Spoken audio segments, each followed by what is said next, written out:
बच्चों, आज हम जीवन नहीं मरा करता है यह गोपालदास सक्सेना नीरज जी की कविता पढ़ने वाले हैं।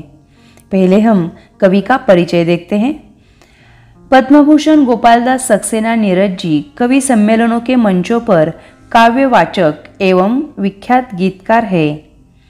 इन्होंने बादर बरस गयो, नीरज रचनावली, नीरज की गीतिकाएं, दर्द दिया है इत्यादि रचनाएं की हैं। अब हम कविता का परिचय देखते हैं। प्रस्तुत कविता में कवि ने विविध उदाहरणों के माध्यम से जीवन की समस्याओं और इसकी शाश्वतता की ओर संकेत किया है। जीवन में एक बार असफल हो जाने का यह अर्थ कभी नहीं होता कि जीवन समाप्त हो गया है। हमें निराश न होकर फिर से प्रयास करना चाहिए। अब हम कविता का सरल अर्थ देखते हैं। छिप छिप अश्रु बहाने वालों, मोती व्यर्थ लुटाने वालों, कुछ सपनों के मर जाने से जीवन नहीं मरा करता है। यदि हमारा कोई सपना पूरा न हो पाए, समय से पहले ही हमारा सपना टूट जाए, तो हमें निराश नहीं होना चाहिए। छिप छिप कर रोना बिल्कुल नहीं चाहिए। आंसू रूपी मोतियों को व्यर्थ नहीं बहाना चाहिए। कुछ सपने यदि पूरे नहीं हो सके तो जीवन समाप्त नहीं हो जाता। हमें हार नहीं मानना चाहिए। आगे देखते हैं। माला बिखर गई तो क्या है, खुद ही हल हो गई समस्या। आंसू गर नीलाम हुए तो समझो पूरी हुई समस्या। रूठे दिवस मनाने वालों, फटी कमीज सिलाने वालों, कुछ दीपों के बुझ जाने से आंगन नहीं मरा करता है।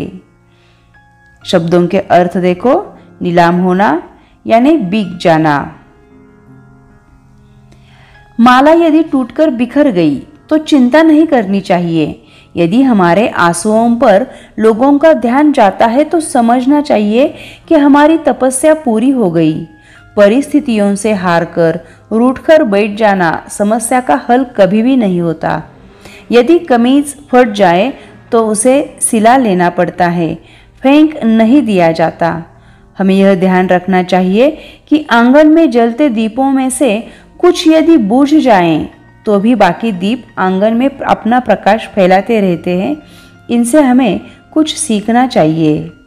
आगे देखते हैं। खोता कुछ भी नहीं यहाँ पर, केवल जिल्द बदलती पोथी। जैसे रात उतार चांदनी, पहने धूप की धोती।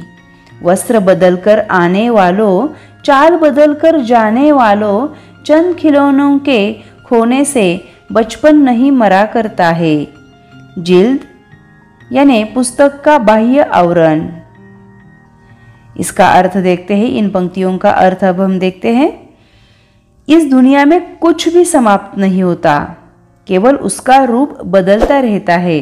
रात के बाद दिन का आना ऐसा लगता है मानो रात ने चांदनी रूपी वस्त्र उतारकर धूप रूपी वस्त्र पहन लिए हो। हमें यह समझना चाहिए कि बचपन में खेलते समय कुछ खिलौने टूट जाते हैं, कुछ खो जाते हैं, परंतु बच्चों के आनंद पर कोई असर नहीं होता। कितनी बार गगरियां फूटी, शिकन्न पर आई पनघट पर। कितनी बार किश्तियां डूबी, चहल पहल ओही है तट पर। तम की उम्र बढ़ाने वालों, लव की आयु घटाने वालों, लाख करे पतझर कोशिश, पर उपवन नहीं मरा करता है।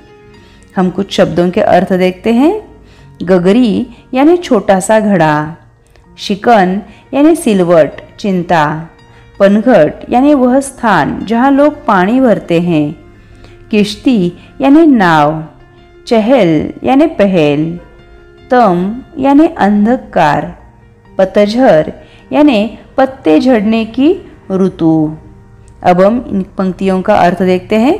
पनघट पर पानी भरने वालों का हमेशा आना जाना लगा रहता है। जाने कितनी गगरियां वहां आए दिन टूटती रहती है, परंतु पनघट उनका कभी शोक नहीं मनाता।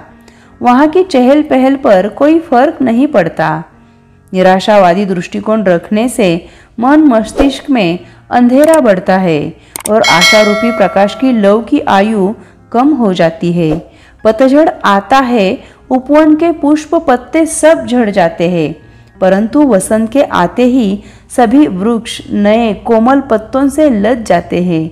पतझड़ की लाख कोशिशों के बाद भी उपवन हरा भरा रहता है। लूट लिया माली ने उपवन, लूटी न लेकिन गंध फूल की। तूफान तक ने छेड़ा पर, खिड़की बंद न हुई धूल की। नफरत गले लगाने वालों, सब पर धूल उड़ाने वालों, कुछ मुकड़ों की नाराजी से दर्पण नहीं मरा करता है। मुखड़ा यानी चेहरा। देखो बच्चों, माली प्रतिदिन उपवन के सभी फूलों को तोड़ लेता है, लेकिन वह वहां फैली सुगंध नहीं लूट सकता।